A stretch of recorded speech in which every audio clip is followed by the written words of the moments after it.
A self-made billionaire, Marcus Thorne, was a man who believed every person and every object had a price. He possessed a sprawling tech empire, a penthouse that surveyed New York like a god, and a stunning mistress to adorn his arm. At a private high-stakes auction, he planned to purchase a priceless historical artifact for her, a final confirmation of his absolute power. He never anticipated the silent, relentless bidder driving the price into the stratosphere would be his own pregnant wife.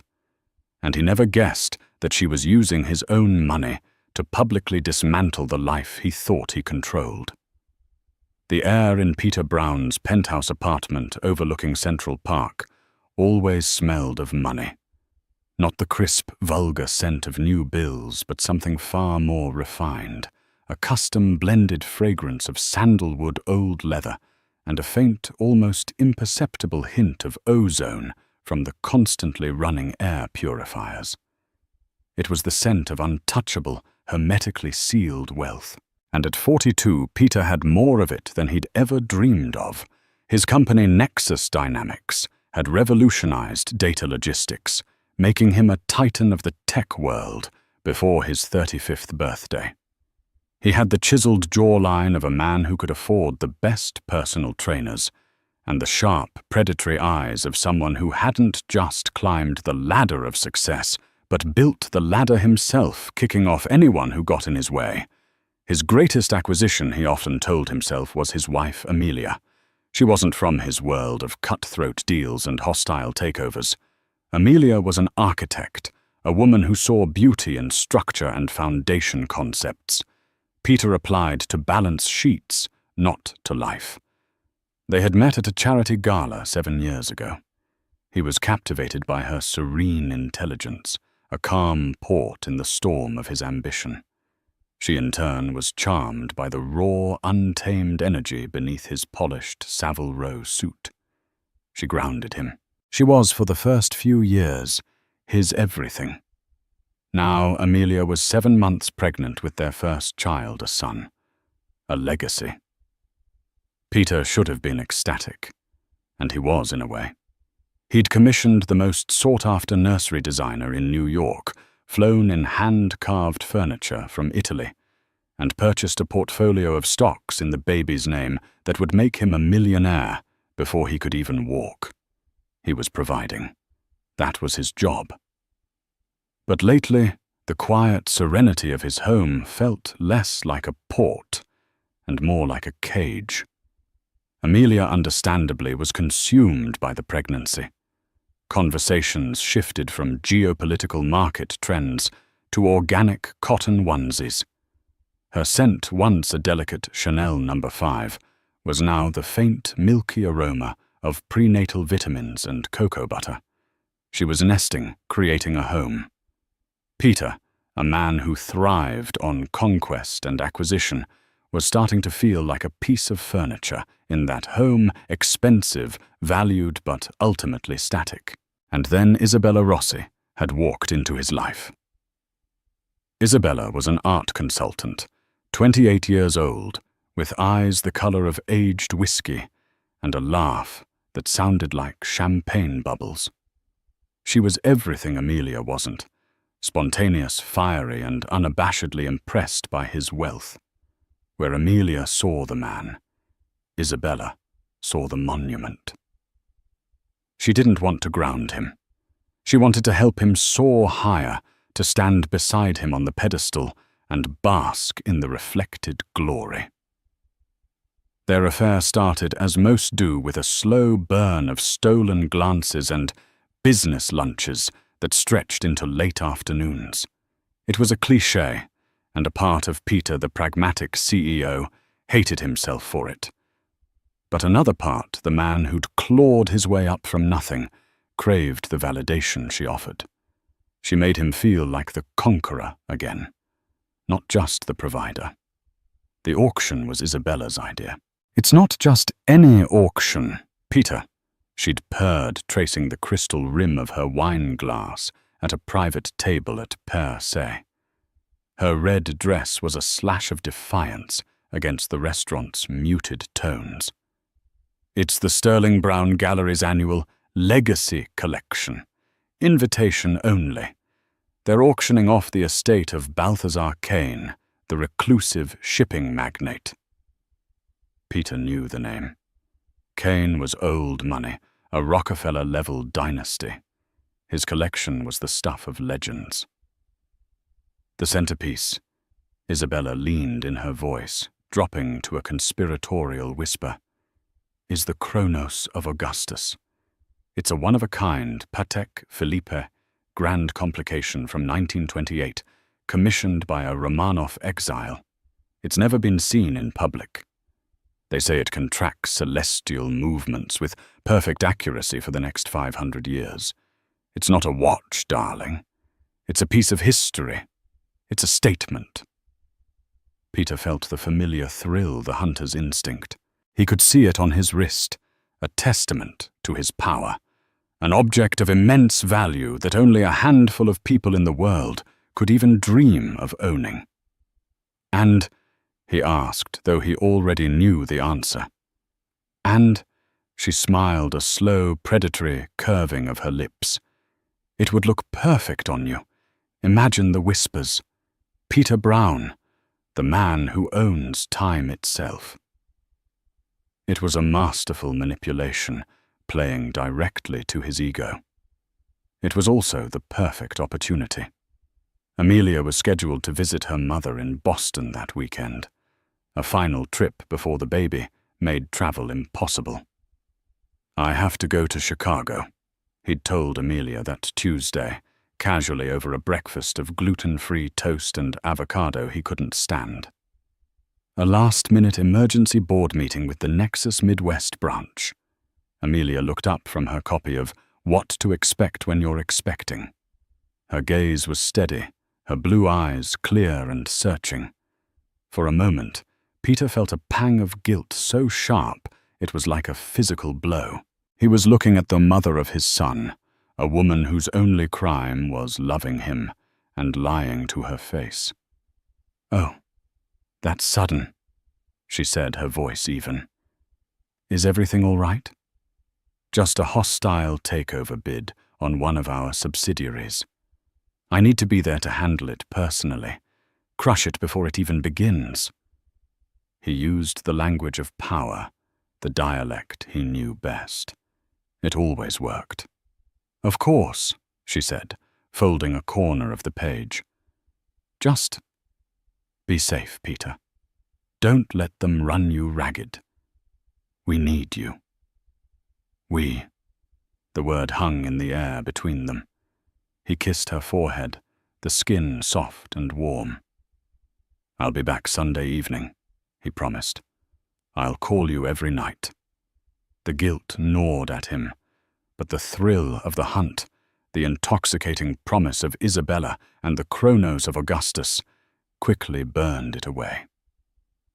He was Peter Brown. He could manage a business empire, a wife and a mistress. He could have it all. He just needed to keep the worlds from colliding. Amelia Brown was not a fool. She had spent 7 years married to a man whose mind operated like a supercomputer processing angles and outcomes at lightning speed. To survive, and indeed to thrive alongside him, she had developed an almost preternatural attention to detail. She noticed the small things, the minute deviations in the code of their life together. The Chicago business trip was the first major anomaly. Peter hated Chicago in the summer. He loathed the humidity and always complained about the O'Hare traffic. For him to volunteer for a trip was unusual. For it to be a last-minute emergency was even more suspect. Peter Brown did not have emergencies. He created them for other people. The first thread she pulled was a simple one. The night he told her about the trip, she waited until he was asleep, his breathing deep and even. She slipped out of bed and went to his study, a sanctuary of mahogany and brushed steel. His briefcase was on the desk. She didn't need to open it. Her eyes scanned his desk calendar, a sleek digital display. The weekend was marked Blocked Personal, not Nexus Midwest or Chicago Meeting, just personal. It was a small thing, but it was a start. The next day, while her driver, a stoic man named Frank, who had been with her for years, took her to a prenatal yoga class, she made a call. "Hi, Jessica," she said, her voice light and friendly. "It's Amelia Brown." Jessica was Peter's executive assistant, a woman of terrifying efficiency who managed his life with military precision. "Mrs. Brown, how are you? Everything all right?" "Everything's wonderful. Thank you. I was just calling about Peter's trip to Chicago this weekend. I wanted to have a small gift basket from a local chocolatier sent to his hotel just as a little surprise. Could you possibly tell me which hotel the company has booked for him?" There was a brief pause on the other end of the line. Amelia could almost hear the gears turning in Jessica's head. "Chicago, Mrs. Brown?"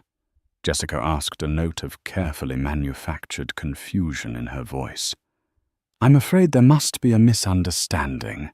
Mr. Brown has no company travel scheduled for this weekend. He cleared his calendar completely." Amelia's heart hammered against her ribs, a frantic bird in a cage. But her voice remained as smooth as cream. "Oh, you must be right. My mistake. Pregnancy brain. You know how it is. I must have gotten my dates mixed up. Thanks so much, Jessica." She hung up. The lie was no longer a suspicion. It was a fact. There was no Chicago. There was no board meeting. There was only a void, a black hole in his schedule, labeled personal. That evening, the sickness that had plagued her first trimester returned with a vengeance. But it had nothing to do with the baby. It was the bitter taste of betrayal. She watched Peter across the dinner table as he talked about the upcoming negotiations, crafting a fiction so detailed, so convincing, that she almost doubted her own discovery.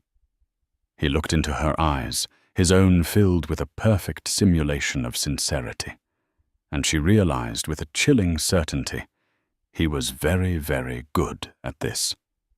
The real breakthrough came from an unlikely source: their finances. Peter had given Amelia full access and power of attorney over their joint accounts years ago. It was a grand gesture of trust, a way of saying, "What's mine is yours." He assumed she never looked, that she left the details to their wealth manager, a stuffy man named Mr. Abernathy. But Amelia, the architect, understood that a strong foundation requires regular inspection. Once a month, she would review their statements, not out of suspicion, but out of a sense of partnership. Lately, she had noticed a pattern: a new credit card, one she didn't recognize, linked to their primary checking account. A platinum Amex with a different billing address. An office suite Peter kept downtown for private meetings. The charges were a road map of his infidelity. Dinners for two at Daniel and Le Bernardin on nights he claimed to be working late. A charge from the Hermès boutique on Madison Avenue for a Birkin 25 bag. A bag she had certainly never received. Hotel charges from the Carlyle, always for a single night midweek.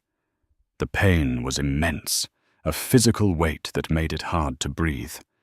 It felt like the floor of her carefully constructed life had fallen away, leaving her suspended over an abyss. She cried for an entire afternoon, her body shaking with sobs that racked her pregnant frame. She cried for the man she thought she had married, for the family she thought they were building, for the son who would be born into a fractured home. But as the sun set, casting long shadows across the pristine white nursery, the grief began to cool, hardening into something else. Something cold and sharp. Resolve. She would not be a victim. She was Amelia Brown. She was the wife, the mother of his heir. She was a partner in this empire, whether he remembered that or not. She would not scream or throw things. That was what he would expect. A hysterical pregnant woman. An emotional liability. No, she would be strategic. She would be silent. She would use the very tools of his world, money, power, and information against him. That night, she logged back into their online banking portal. She saw the new Amex. But she also noticed something else. Something Peter, in his arrogance, had overlooked. In preparation for a large purchase, he had been liquidating some smaller stock holdings and transferring the cash into their main joint checking account. Over the past 2 weeks, nearly $10 million had been moved, sitting there liquid and accessible. He was preparing to buy something big. What was he buying for his mistress? A car, a penthouse. Her mind went back to the misplaced briefcase, to his study. This time she wasn't looking for a calendar. She booted up his personal laptop. It was password protected, of course. But she knew the password. It was Andromeda 7, the name of the galaxy he'd shown her through a telescope on their first anniversary, the 7 for the number of years they'd been together. The irony was a bitter pill. His search history was a revelation. Balthazar Kane Estate, Sterling Brown Gallery Auction, Patek Philippe Kronos of Augustus, exclusive New York auctions. And there it was, a downloaded PDF of the auction catalogue tucked away in a folder labelled Personal Investments. She scrolled through the glossy pages, her eyes scanning past Faberge eggs and Renaissance paintings, until she landed on Lot 47. The Kronos of Augustus. The description was breathless, the estimated price listed simply as priceless. So this was it. He wasn't just buying his mistress a trinket. He was buying her a piece of history, a symbol of ultimate status, using their family's money while lying to his pregnant wife. The sheer audacity of it stole her breath. A plan began to form in Amelia's mind. It was daring, it was audacious, and it was terrifying. It was a plan Peter himself might have conceived to crush a business rival. She would not confront him. She would not stop him. She would let him walk right into the trap he had inadvertently set for himself. First, she called Mr. Abernathy, their wealth manager. Mr. Abernathy, Amelia Brown here. I hope I'm not disturbing you. Not at all, Mrs. Brown. A pleasure. How can I help? I'm looking at our main joint checking account, she said, her voice steady and professional. I see a rather large liquid balance. With interest rates where they are, it feels inefficient. I'd like to move $9.5 million into the high-yield escrow account we set up for the baby's trust. Can we do that today? The escrow account was another one of Peter's grand gestures, set up in such a way that funds could be deposited easily, but required a far more complex dual authorization process to be withdrawn. He had given her sole authority to make deposits. He never imagined she'd use it like this. Of course, Mrs. Brown, Abernathy said. An excellent and prudent decision. I'll execute the transfer immediately. It should be cleared by tomorrow morning. Next, she called her mother. Mum, I'm so sorry I have to cancel this weekend. Something's come up with the nursery design, a real emergency. I have to be here to supervise. The lie felt slick and easy on her tongue. She was learning.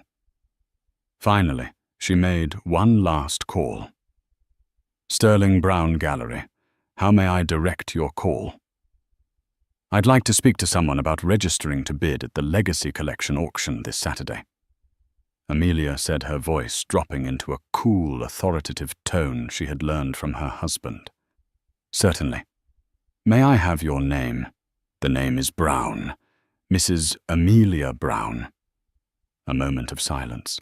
The power of that name, her name was immediate. "Of course, Mrs. Brown. One moment, please." She would go to the auction. She wouldn't hide in the shadows. She would sit where everyone could see her, and she would let her husband play out his pathetic little fantasy. Then, when the time was right, she would remind him and everyone else in that room exactly who she was. The sterling brown gallery did not merely occupy its limestone mansion off Fifth Avenue.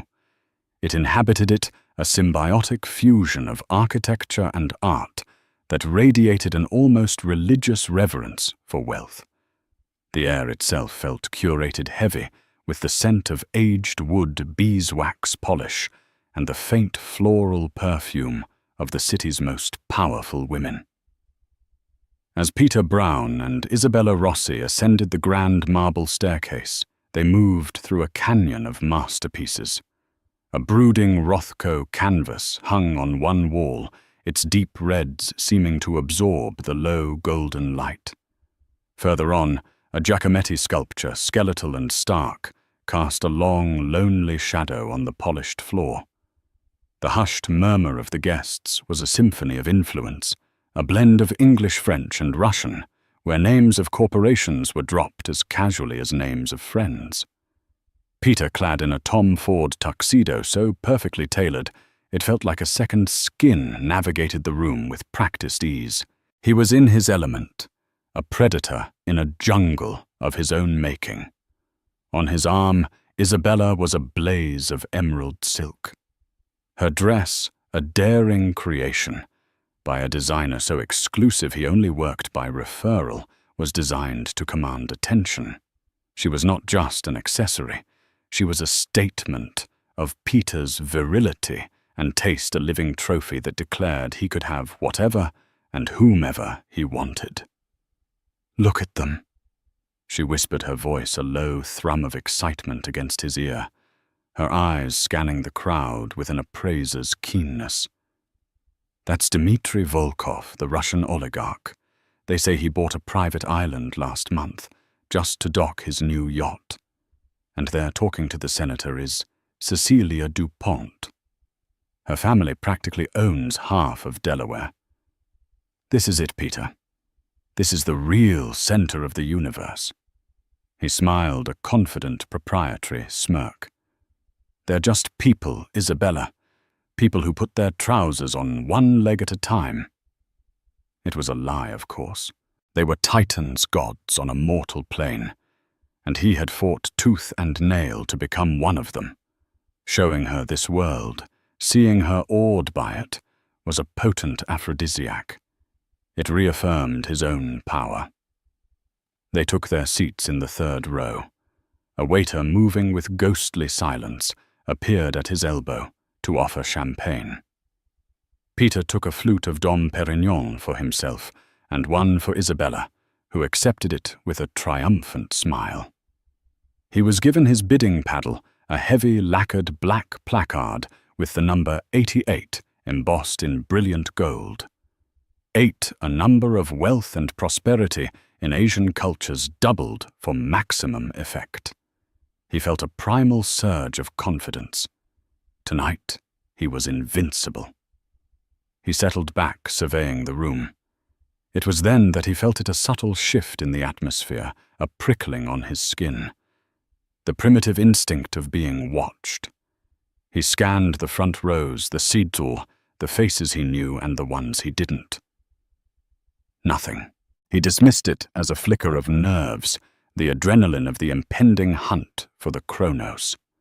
He turned his attention back to Isabella, leaning in to whisper something witty in her ear. As he did, his gaze drifted past her shoulder over the heads of the fourth row and landed on a figure in the fifth. And the world stopped. It wasn't a sudden stop. It was a slow, grinding deceleration, as if reality itself had been plunged into thick tar. The ambient sounds of the room, the clinking of glasses, the murmur of conversation, the distant city sirens faded into a dull, roaring buzz in his ears. In the fifth row, sitting with an impossible preternatural calm, was Amelia. His mind rebelled, refusing to accept the data his eyes were providing. It was a glitch in the matrix, a waking dream. Amelia was in Boston, or so he believed. She was supposed to be nesting, comparing swatches for the nursery, immersed in a world of domesticity that was 1,000,000 miles away from this temple of avarice. Yet there she was. She wasn't dressed for a confrontation. She wore a simple, sleeveless navy blue gown of heavy silk that fell in elegant folds over her 7-month belly. Her only jewelry was a single strand of pearls he'd given her on their first anniversary a lifetime ago. Her hair was swept back in a classic chignon, revealing the graceful line of her neck. She held a glass of sparkling water, its bubbles catching the light. She looked serene, beautiful, and as terrifyingly out of place as a saint in a casino. A cold sweat broke out across his forehead and the back of his neck, chilling him to the bone. Every muscle in his body tensed. He felt exposed, naked, a spotlight shining on his guilt for the entire world to see. Peter, what is it? You look like you've seen a ghost. Isabella's voice, sharp with concern, sliced through his paralysis. She followed his petrified gaze. Her eyes, accustomed to scanning for power and influence, initially dismissed the quiet, pregnant woman. Then she registered the laser focus of Peter's stare, and her own gaze sharpened with suspicion. Who is that woman? The lie came automatically, a pathetic reflex from a cornered animal. No one. He croaked his throat suddenly, as dry as desert sand. He tore his eyes away from Amelia, forcing himself to look at Isabella, but his focus wouldn't hold. She's an architect from a charity board I used to sit on. I haven't seen her in years. Isabella's perfectly sculpted eyebrows drew together. She wasn't a fool. She had clawed her way into this world by reading people with ruthless accuracy. A charity board acquaintance, you look like she just announced she's the IRS. She glanced back at Amelia. She's looking this way. Amelia wasn't looking at them. That was the most terrifying part. She was looking towards the stage, her profile calm and regal. Her presence wasn't an accusation. It was a fact. An unmovable, undeniable truth that had just manifested in the middle of his carefully constructed fantasy. The confidence that had buoyed him moments before now dissolved, leaving him feeling hollowed out. His bravado replaced with a gnawing, sickening dread. How could he do this? How could he raise a paddle to spend millions on a bauble for his mistress, while his pregnant wife sat there, a silent, watching monument to his betrayal? The auctioneer. A man named Julian with a mane of silver hair and a voice that dripped with old-world charm, stepped up to the podium. Ladies and gentlemen, welcome. It is my distinct honor to preside over the auction of the Balthazar Kane Legacy Collection. The auction began. A delicate Monet landscape, a set of diamond earrings once owned by a duchess, a blood-red 1961 Ferrari 250 GT California Spider. The bids flew millions of dollars exchanged with the flick of a wrist. Peter sat through it all in a daze. He feigned interest, but his entire being was focused on the woman in the 5th row. His mind raced, constructing and discarding scenarios. Had she followed him? Did she hire a PI? Was she here to cause a scene, to stand up and scream at him? But that wasn't Amelia's style. Her silence was her weapon, and it was currently flaying him alive. Peter, are you even paying attention? Isabella hissed, nudging him sharply. A pair of exquisite Art Deco sapphire cufflinks were up for sale. You should get those. A little warm-up. He needed to do something to act normal to quell Isabella's rising suspicion. He gave a jerky nod and lifted his paddle. He won the cufflinks with an aggressive, overwrought bid that was far above their value. The small victory felt hollow. He glanced at Amelia. She hadn't moved. She hadn't even blinked in his direction. Finally, the moment arrived. "And now, ladies and gentlemen," Julian's voice boomed with theatrical reverence, "the crown jewel of the Kane estate, a piece of history, a miracle of microengineering, a legend in the world of horology. Lot 47, the one and only Chronos of Augustus." A reverent hush fell over the room. Two attendants, looking like surgeons in their white gloves, carried a glass case to the center of the stage. Inside, nestled on a bed of black velvet, was the watch. It wasn't large, but it commanded the stage. Its platinum case shone with a soft lunar glow, and its face was a dizzying, beautiful cosmos of tiny spinning dials, moon phases, and impossibly intricate hands. Commissioned in 1928 by a fleeing Romanov prince, crafted in secret by the masters at Patek Philippe, this grand complication was thought to be a myth for nearly 50 years. Julian narrated. It features a perpetual calendar, a minute repeater, a star chart calibrated to the skies over St. Petersburg, and is said to be accurate for 500 years. It is without exaggeration a singular masterpiece. "We shall open the bidding at $2 million. The bidding was fast and furious. Dmitry Volkov opened at 2. A Silicon Valley billionaire countered with 3. The hedge fund manager Peter despised jumped it to 4. "This is it," Isabella whispered, her hand gripping his arm, her earlier suspicion forgotten in the thrill of the hunt. "Don't let that smug hedge fund bastard get it. Show them who you are." He was Peter Brown. This was his stage. This was his chance to reassert the power that Amelia's presence had leached from him. He would win this watch, and in doing so, win back control.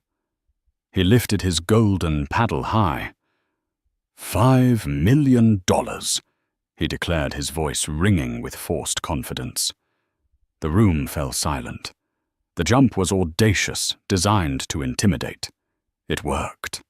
The hedge fund manager scowled and reluctantly shook his head. Peter felt a small, desperate flicker of triumph. He chanced a glance at Amelia. Still nothing. Her serenity was starting to feel like a mask for something terrifying. $5 million from Paddle 88, Julian announced, his eyes gleaming. A bold bid. Do I hear 6? Silence. Going once, going twice. 6 million. The voice was clear, composed, and came from the back of the room, somewhere in the shadows. Peter couldn't see the bidder. Isabella squeezed his arm tighter. Don't let them. Fight! He was in a duel now. His ego, raw and bleeding, demanded satisfaction. 7 million, he barked. 8 million, came the immediate, unhurried reply from the shadows. The price climbed relentlessly.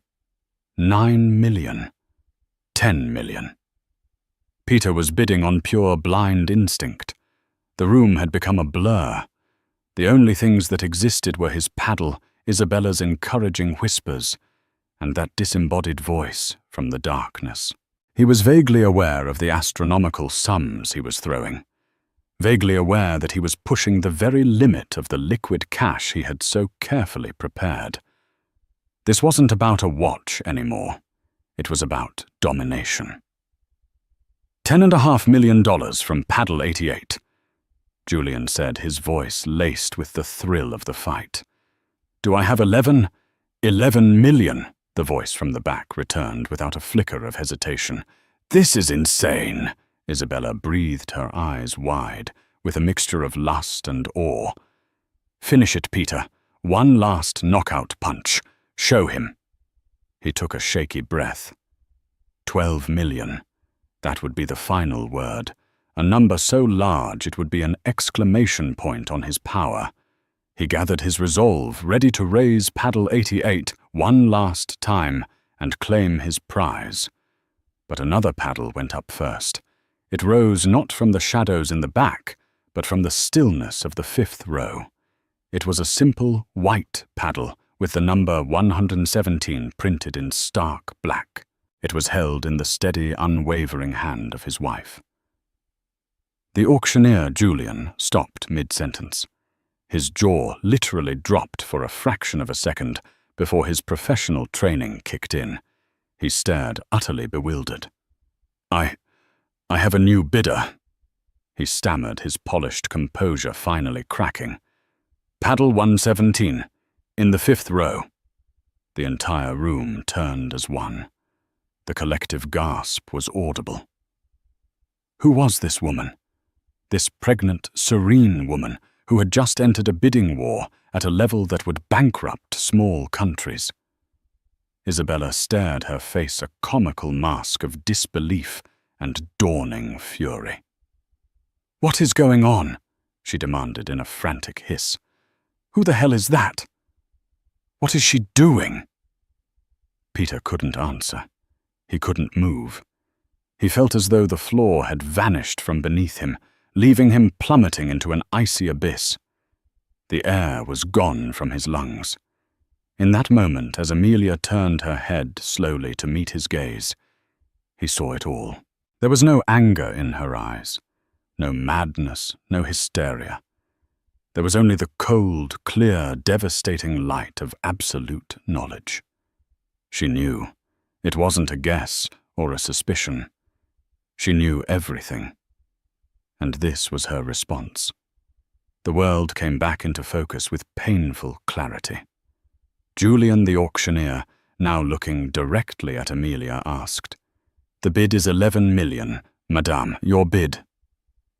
Amelia did not look at Peter.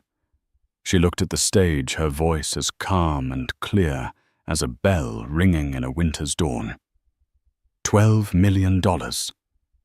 If the room had been silent, before it was now a vacuum. The sound of 150 of the world's most powerful people collectively holding their breath was deafening. 12 million. A bid made without aggression, but with the simple finality of a closing door. Julian, recovering, turned his stunned gaze back to Peter. "Sir Paddle 88, the bid is $12 million from your wife. Do you care to counter?" He had used the word. Wife. The confirmation sent a fresh wave of shock and frantic whispers through the gallery. Isabella recoiled from him as if he were diseased. The room, the lights, the faces, they all swam before Peter's eyes. He saw himself a pathetic fool bidding with money he now knew with sickening certainty was no longer his. He saw the escrow account for his son. He saw Mr. Abernathy's prudent advice. He saw the auction catalogue on his laptop. He saw the entire, intricate, beautiful trap. It was a masterpiece of revenge, and he had not only walked into it, he had helped build it. "Sir," the auctioneer prompted again, his voice echoing in the vast, silent chamber of Peter's skull. He opened his mouth, but no sound came out. His paddle number 88.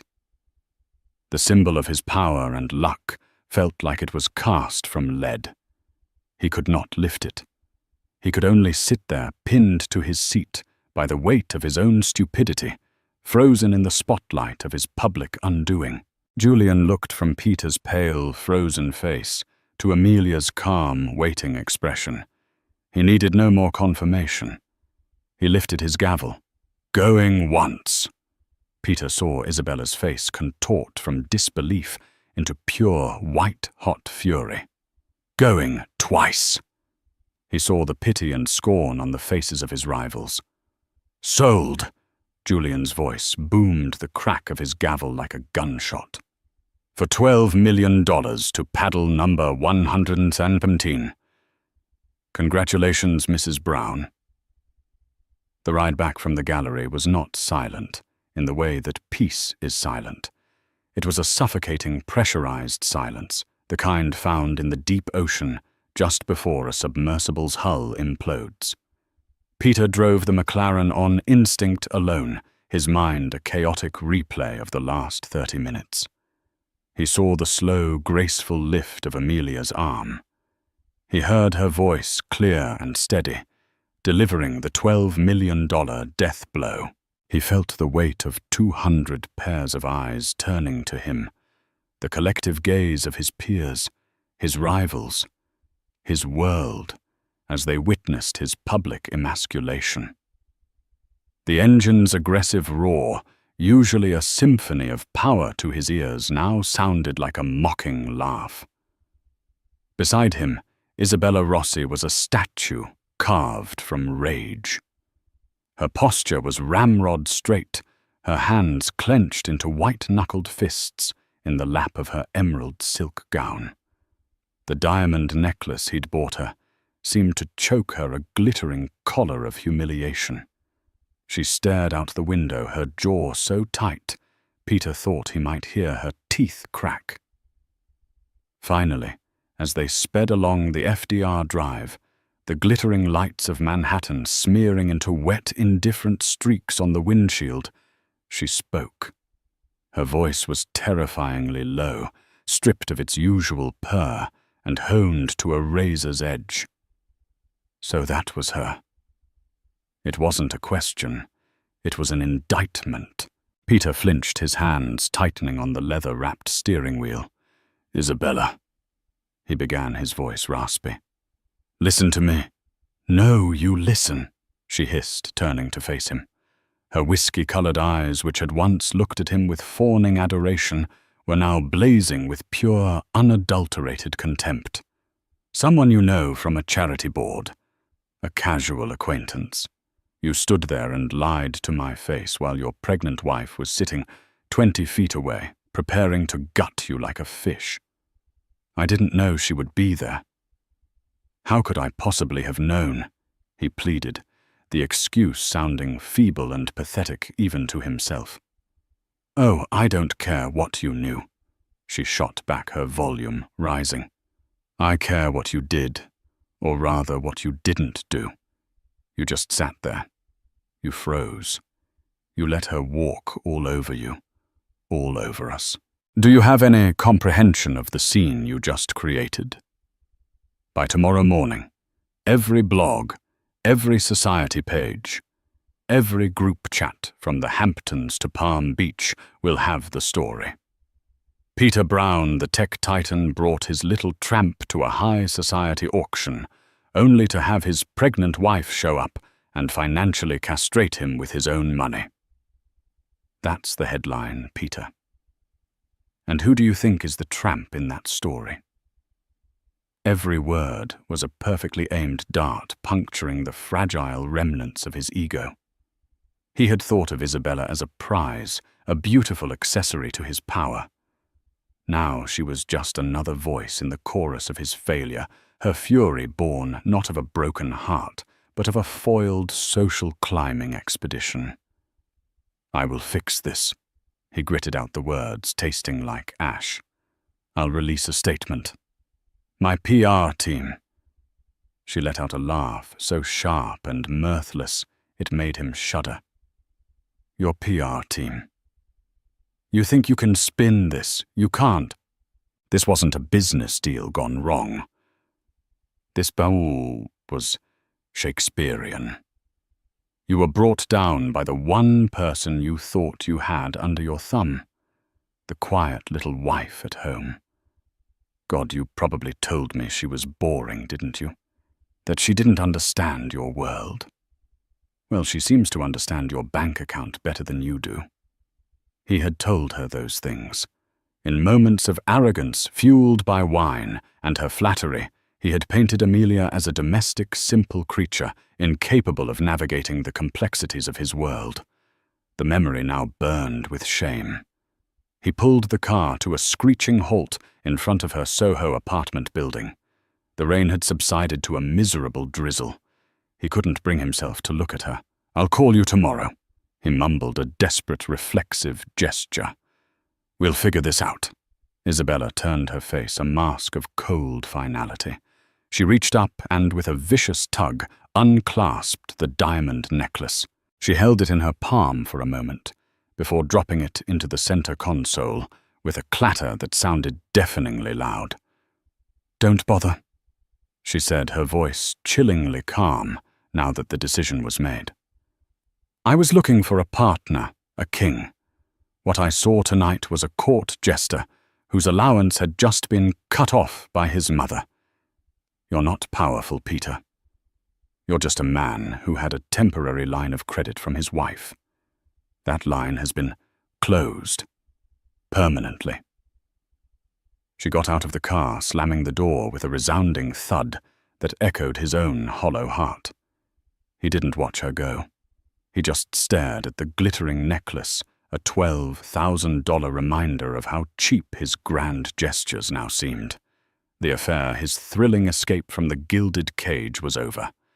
It hadn't ended in tears or passion, but in a brutal transactional dismissal.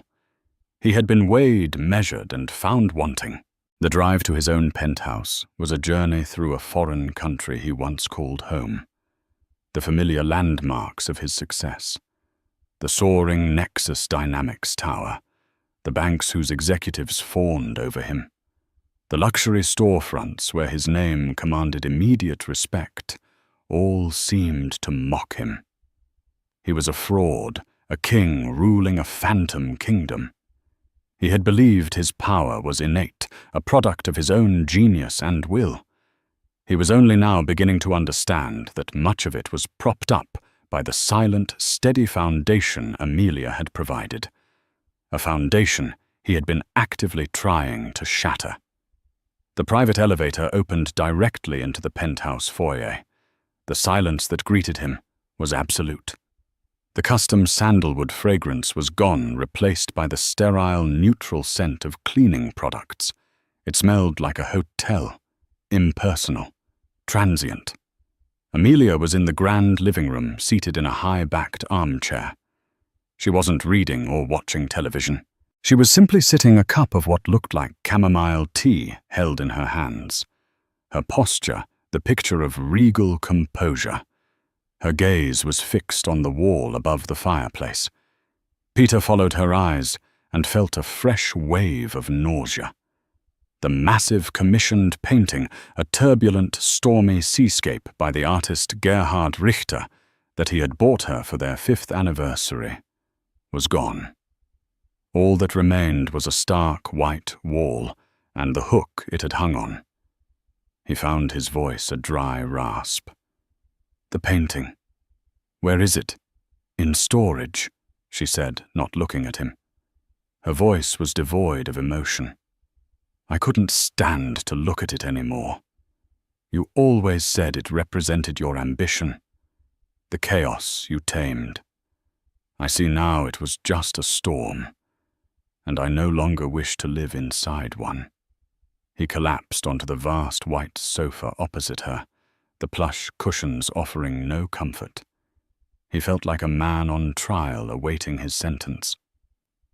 "Amelia, please, talk to me. Tell me how you knew. Why you did this." She finally turned her head, her blue eyes meeting his. They were clear, lucid, and held no trace of the woman he thought he knew. The adoring wife was gone. In her place was a CEO, a strategist, a woman he had never truly met. There was no single moment of discovery. "Peter," she began, her tone maddeningly patient, as if explaining a complex problem to a child. "There was just a slow accumulation of data. You're a man of patterns, and your patterns changed. You became careless. You assumed I was too distracted by choosing stroller fabrics to notice a new high-limit American Express card linked to our accounts, the one billed to your private downtown office." She took a sip of her tea, letting the silence stretch. "I saw the charges. Dinners for two at Per Se on nights you were closing a deal. A suite at the Carlyle, a hotel you've always hated for entertaining clients. A $200,000 charge at the Hermès boutique for a Birkin bag I never received. It was a very clear, very expensive story. He wanted to interrupt, to defend, to lie, but his throat was sealed shut.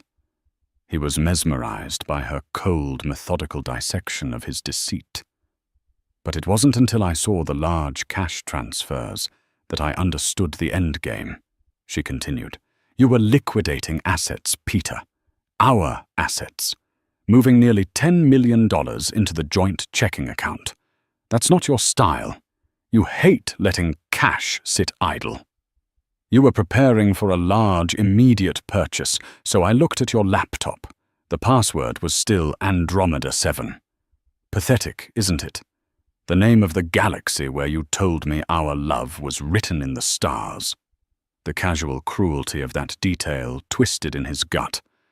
I found the auction catalogue, she said. Lot 47, the Chronos of Augustus, and it all became clear. You were going to take the money from our son's future, the wealth this family has built, and use it to buy a monument to your affair. A grand gesture for her, paid for by me and our child. You were going to do it while I was supposed to be in Boston, out of sight and out of mind. He could only stare at her, his mind reeling from the sheer brilliance of her counter-move. The money. When I bid, it wasn't there.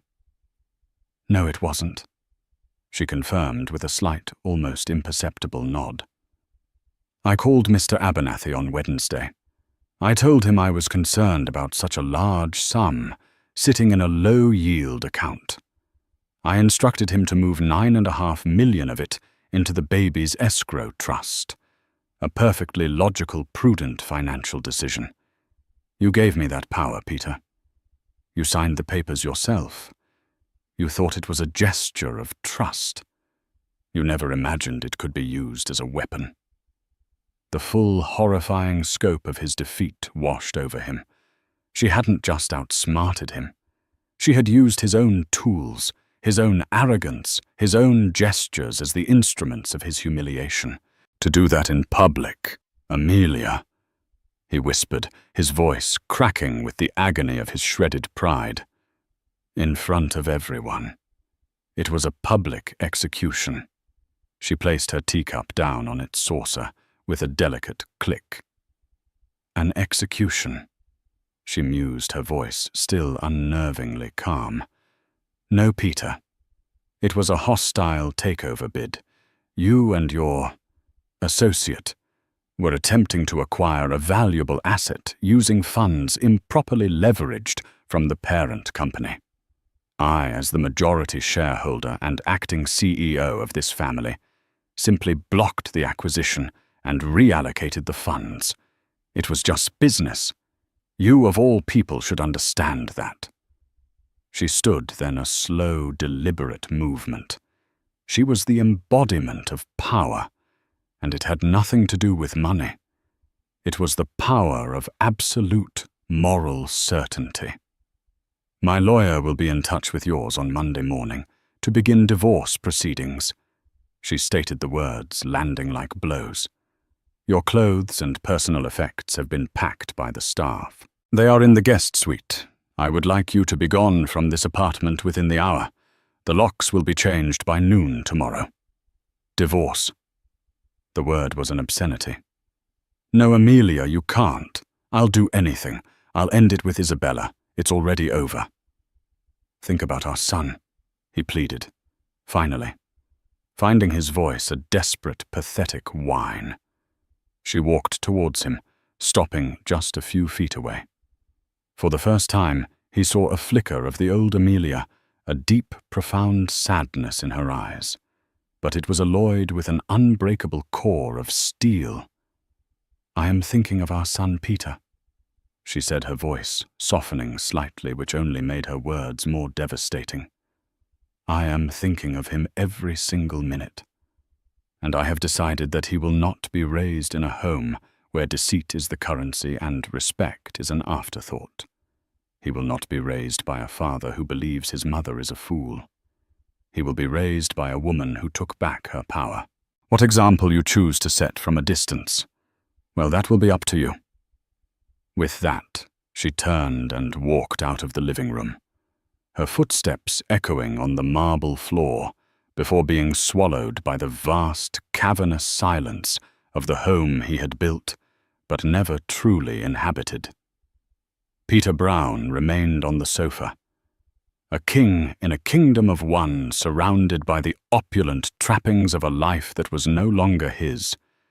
He hadn't just lost a watch or a mistress. He had lost the entire war, a war he never even knew he was fighting. And the victor had just left the room. In the end, Peter Brown learned the hardest lesson of his life in that silent penthouse. Power isn't just about the money you have. It's about the respect you command and the foundations you build. He had mistaken Amelia's quiet love for weakness, her focus on their family, for a lack of ambition.